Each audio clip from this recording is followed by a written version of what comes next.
everyone. I'm Judge Jeanine Pirro, along with Jessica Tarlov, Jesse Waters, Dana Perino, and Greg Gutfeld. It's 5 o'clock in New York City, and this is The Five.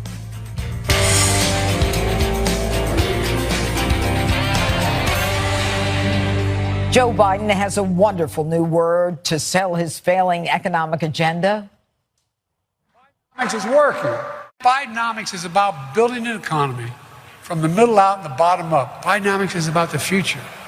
Bidenomics is just another way of saying restore the American dream. I didn't come up with the name.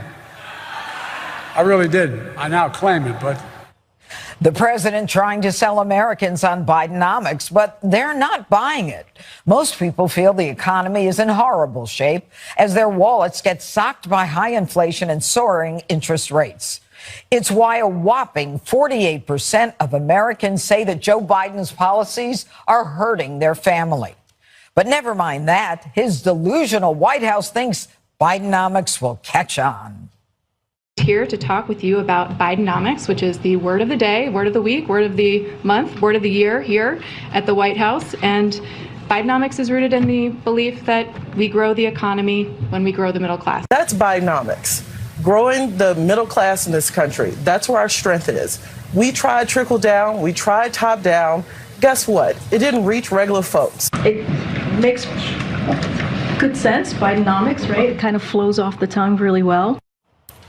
And Biden's bad economy will surely be fodder for Republicans battling for the 2024 nomination. Ron DeSantis wasting no time to hammer Bidenomics. I can tell you what Bidenomics is, Martha. It is everybody pays more for basic staples of life. People are paying way more for groceries. They're paying way more for other necessities like utilities. At the end of the day, the average working person knows it's harder to make ends meet under Joe Biden as president. Okay, now 7 out of 10 Americans say that inflation and the economy are the nation's top problems. 52% think the country's too expensive to live in. Is going out and touting Bidenomics really the smartest campaign? Well, it is going to be, as Larry Kudlow says, a pocketbook election. And he was on the Fox News Rundown this morning. I listened to that, and he makes the point that everybody is feeling, which is wages have not kept up with inflation. So prices are up. Even if you've got a raise, you can't keep up, so that you feel it. And one of the things that is interesting about politics over the years is that in presidential elections, people don't necessarily think for somebody running for re-election about what you're going to do for them in the next 4 years. They remember what it's been like the past 3 years. And so people who have struggled with gas prices, food prices, everything that they want to buy is a little bit more expensive, especially younger people, Judge, when they think about the mortgage rates and the fact they can't find a house. And then you add on top of those things, just not just cost of living, but your well-being, your pursuit of happiness, the crime, things like that. So that's why you have a huge number of people that say the country's moving in the wrong direction. I think on this, with Bidenomics, they had no choice but to go ahead and embrace it. It reminds me of when Republicans very critically talked about the health care plan that Obama wanted to do as Obamacare. Right. And that was a criticism for a long time. And then finally, Obama, I remember at one of the events, he said, and you know what? Yeah, let's call it Obamacare. And then it became, eventually, it actually is pretty popular. Bidenomics reminds me of, remember we talked about Bidenflation. Yeah. Yes, it does kind of flow off the tongue, but in a way that reminds people that the inflation issues are not necessarily what people, they want people to think about the CHIPS Act and the infrastructure bill as if that's like real day-to-day economics. That's not what people are dealing with in their paychecks. All right, Jesse, consumer goods are up 15.5%. Real wages have literally decreased, I think, 26 months straight. So people's salaries are not holding up. So in line with what Dana was just saying, I mean, how do they sell this with a straight face? There was a lot of trickle down in the previous presidency. He slashed taxes and regulations, and middle-class wages exploded at the fastest clip in 50 years. $5,000, $10,000 for middle-class Americans. Wages are going down with Joe Biden. That's a fact. Inflation, prices are up. That's a fact. Just last year, the stock market was down. People are not earning money in Joe Biden's economy. That's a fact. I don't care what you call it, whatever it is isn't working. And Joe doesn't even know what Bidenomics means. This was supposed to launch his economic message for the campaign. This was failure to launch. He gets out there. First, he has a sleep machine indentation all over his face. His heart stops when he sleeps, so he's got a mask on. Can I ask you a question? When his heart stops, is Kamala Harris the president? For a second, the president again. Right. And that machine is what's keeping this country alive.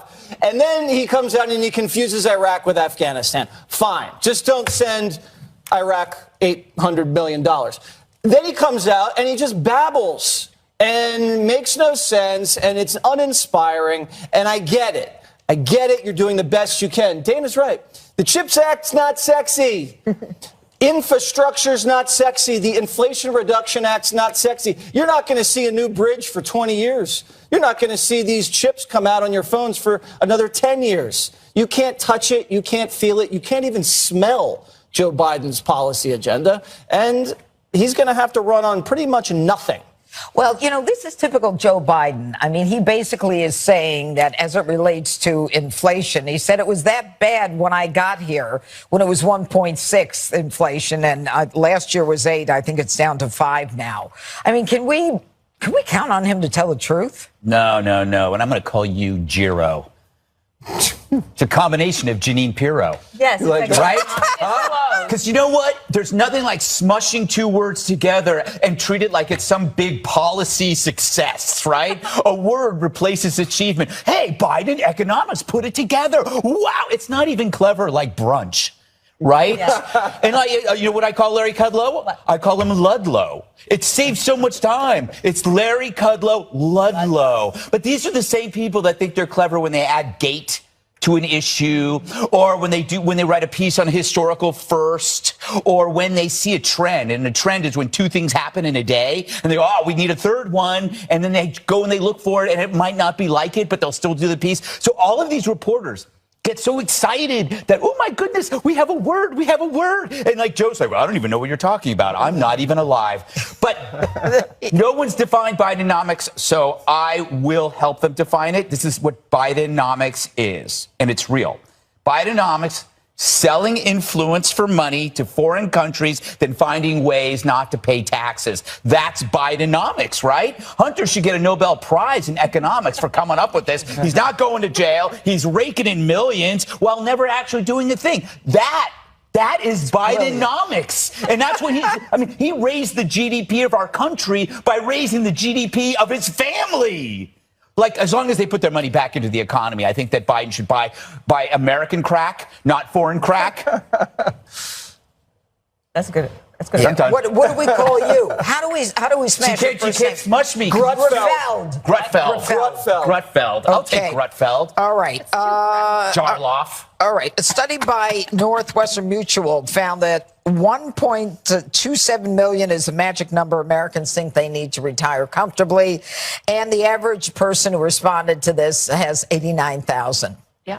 It's something that I worry about. Everybody worries about this who's young. Dana talks about what's going on with the interest rates. We wanted to buy an apartment. It just doesn't make sense. The amount of interest that we're going to pay on principal, just not worth it for us now. So we're going to pay a highly inflated rent because we need to stay in the city for work.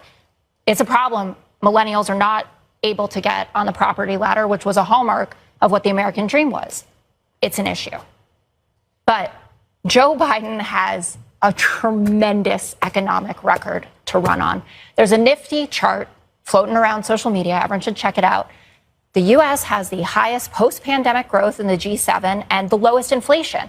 So all the countries we compare ourselves to, 13.1 million jobs created. So yes, all the ones that were lost during COVID came back. And then we're gaining jobs at a faster clip than we did under the Trump presidency. 800K in manufacturing. There are articles all over talking about the manufacturing boom. We know unemployment is below 4%. We have 35,000 infrastructure projects. And before you say, oh, you're not going to see a bridge for 20 years or whatever, there are Republican senators humiliating themselves on Twitter now, talking about how excited they are that the broadband is coming to them. $3 billion going on. Tommy Tuberville, I think is how you pronounce it, says like, the broadband's coming, and then Joe Biden gets to quote retweet him and say, see you at the groundbreaking, which is what he did to Mitch McConnell. John Cornyn's been doing it, Nancy Mace, Elise Stefanik. These are people who voted against the things that their constituents are now going to get, and they want to take credit. And they don't deserve it for voting against it. 10.5 million new applicants for small business loans in the last 2 years. That's the fastest we've seen that happen over a 2-year period. So, one of my favorites, U.S. consumer confidence, talked about that. It's at a 17-month high. I'm not saying that the right track. From where? I thought you were going to say 17-year. From where? From COVID. You think COVID didn't? Well, but it does matter when you say that he doesn't have stuff to run on. It's just not true. I'm not saying that it's going to turn people into thinking that this is the most amazing economic period in their lives, but you can't refuse these. The ordinary American looks at their paycheck. It's less. It can't buy what it used to buy. They can't retire. You can't buy a house. Stop talking about the jobs after COVID. Why? Because those are the reality of the jobs. Yeah, well, you know what? He lied is about the the lowest jobs. that it's ever been. He lied. No, He said he lied. He said he created millions of new jobs when it was the COVID jobs that were coming back. He lied about Afghanistan. He said it was a successful operation, enormously successful. Okay. I mean, Afghanistan has nothing to do with it has to do with this guy lying. That's what it has to do with. I'm old enough to remember Jessica Tarloff complaining about the price of berries. Just Driscoll. And they're the Lamborghini of berry. All right, stay tuned. After the 5, Bret Baier has a revealing interview with the IRS whistleblower in the Hunter Biden investigation. Take a listen to this. I even had him repeat that because I knew how important that fact was, and I wanted to make sure I understood it. You were there, and you remember it crystal clear in your mind. Not only do I remember it crystal clear, but I documented it. That's right. You can catch that at 6 p.m. And coming up next on the 5. America's teens are in crisis, both mentally and academically. And Democrat Mayor of New York City, Mayor Eric Adams, thinks that simple breathing techniques could be the antidote. Public schools in the city will now be required to offer students 2 to 5 minutes of mindful breathing exercises every day. 2 to 5 minutes is a game changer in your physiology on how to move forward. Instead of having bullets, we will have breath. Instead of having violence, we will have balance. We must deal with the stress that our scholars are dealing with every day.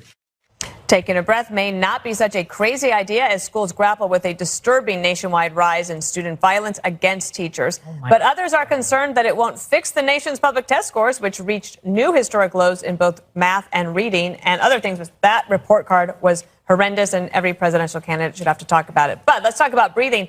I'm not against this because I feel that you could use those few minutes to do whatever you want to do. Breathe or pray. It beats Drag Queen Story Hour. I would say. That's for sure. No one's going to be trying on chest binders. They'll be breathing. And by the way, it's very important advice. But the problem with this advice, you can go and look up Wim Hof, his breathing techniques on YouTube. But you're an adult and you have time and you have you have the discipline to do this. Again, this is that problem of age appropriateness. You do not go into a school and you go, we're going to do breathing exercises, because half the kids are going to be making farting noises and spitballs while the other half will be trying to do it. This is not something that is easily incentivized because there's no immediate gratification. That's why adults understand breathing and meditation and yoga, because they know that it pays off. Kids don't understand that. They're locked into immediate gratification. That's why they take dumb risks.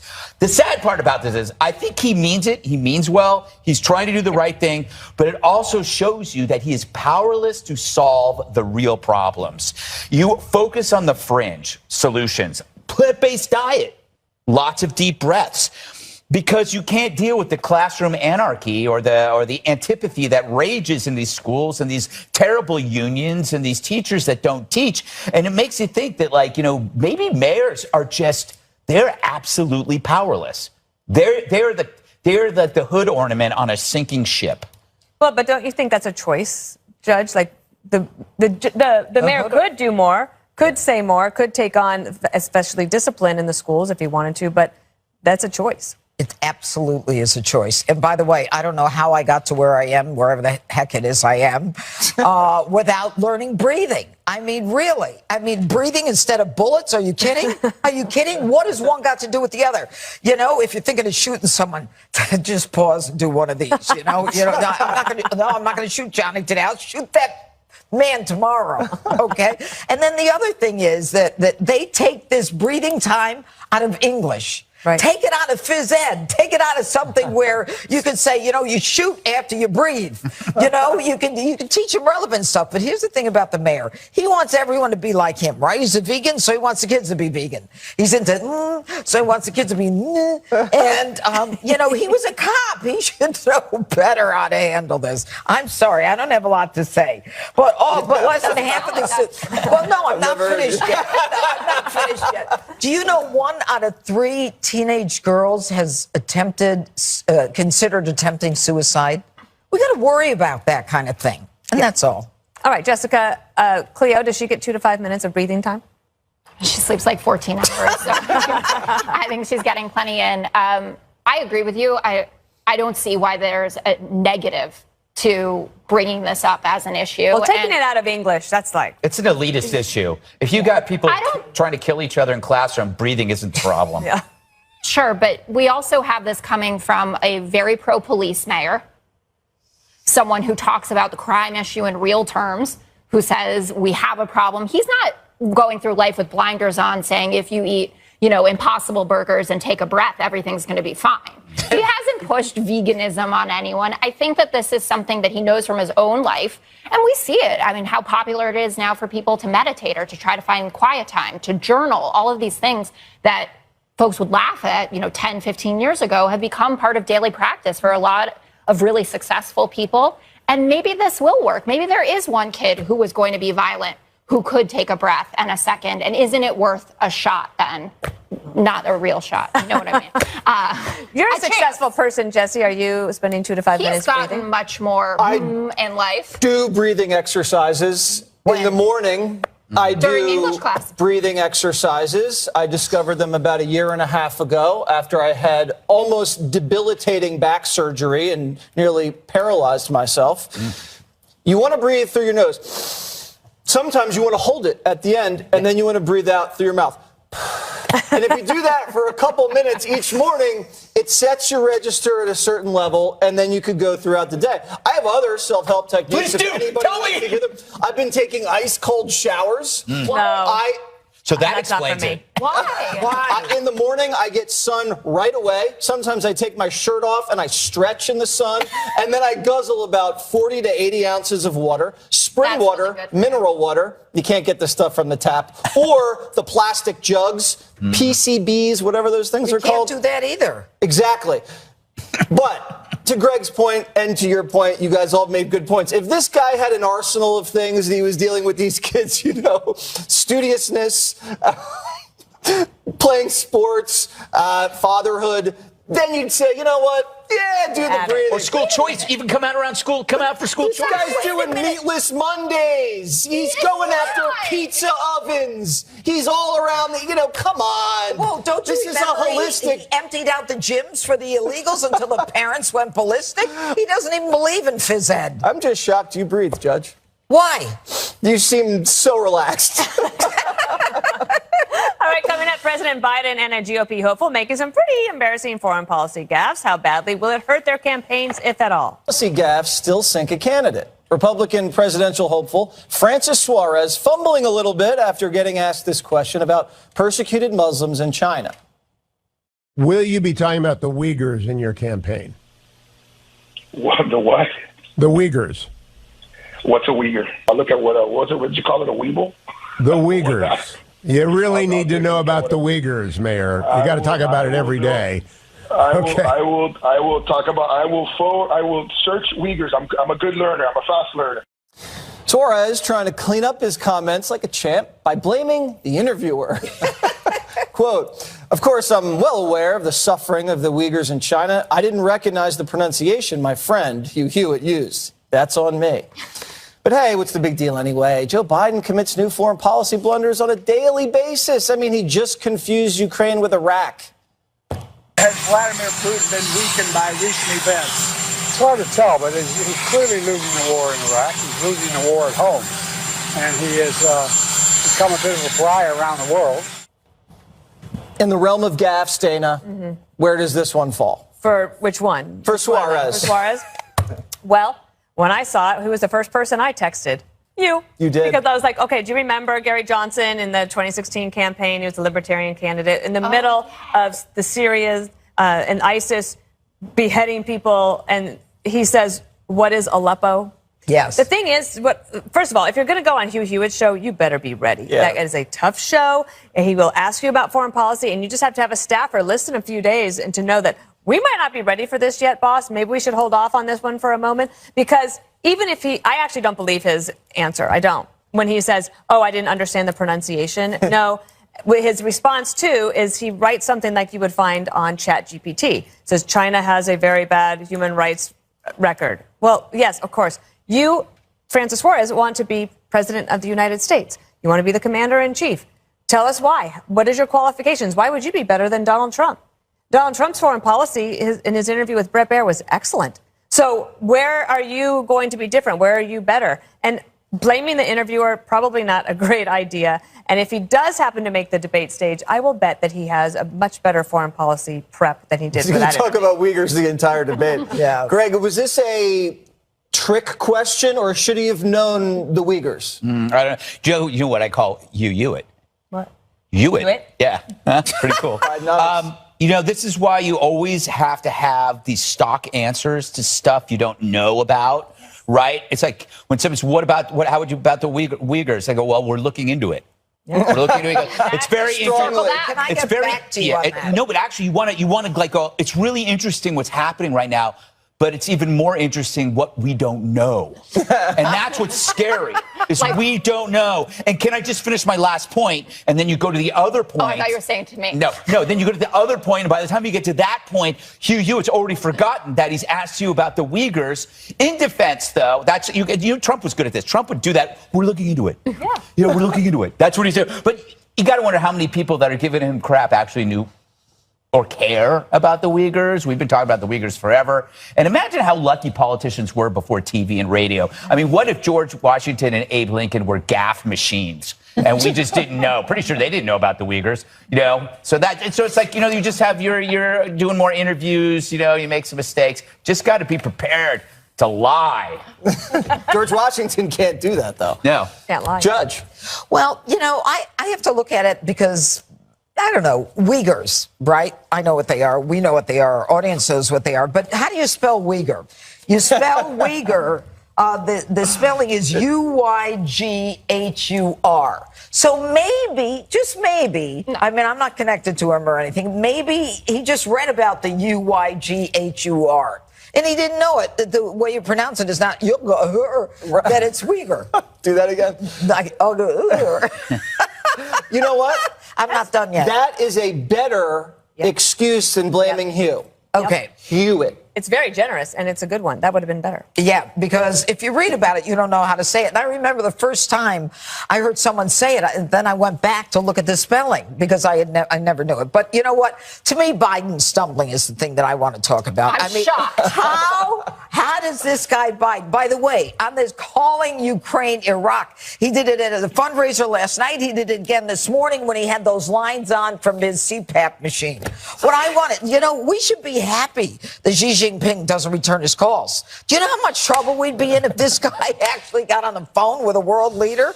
I mean, really, the guy is clueless. Plus, he can't breathe half the time. And maybe that's what it's all about. Making fun of people for having sleep apnea, I think, is a new low. You are, really? I'm saying he really should. Well, no, he came out. What time did he get up? If at 10 o'clock, maybe he still should got follow the Eric Adams' breathing exercise. I'm sure he does a lot of breathing, and I'm sure he meditates. Wait, are sleep apnea patients another protected class, Jessica? Yes. Don't. So I think that was the most generous thing I've heard about the Uyghur mess up. And I think that when you don't have good name ID, you can't make mistakes, right? Yeah. Joe Biden, people have seen him make plenty of mistakes. No one really cares about this. It's baked into the proverbial cake. honestly, what happens, whatever Trump says now has been baked in for years, right? He can mess up on something and people who like him are still going to like him. They indict him or impeach him. I mean, they indict him or impeach him for real things, not yeah. switching up Phone two countries. calls. Any hoodles. You can't make a mistake like that because it will haunt you. And if you are going on Hugh Hewitt's show, and Hugh Hewitt is someone who's not going to, be blindly defending Trump. He's open to the other candidates that are out there. You need to know that you're going to be having substantive conversations. He's not going to want to just talk about, what's going on at Disney and the groomers. He's going to be asking you about hard issues. And I didn't think it was a great moment for him. And people who are coming from jobs where they don't have to deal with foreign policy like this have more ground to make up, right? He knows what's going on. I mean, immigration is something he obviously knows about by being the mayor of Miami, but you're going to have to show that you have the chops for this. And I thought it was a meaningful fail on that front. Well, but it's an interesting contrast. That's a candidate who knows more about what's going on in our country than what's going on in China. And maybe that's not so bad. I like Mayor Suarez. I thought that he had probably the most compelling launch video of any candidate, where he's running around talking about his story is unbelievable. But you should know these things. If you're getting prepped and it's on China, this is one of the main issues. They have 1 million people in work camps there. All right. How do you spell Uyghur? Don't. Starts with a U. Doesn't everything? Well done. No. Start with a U. Almost, Greg. We'll be right back. Wait, what? Up next, America just got more free. Another state will let you pump your own gas.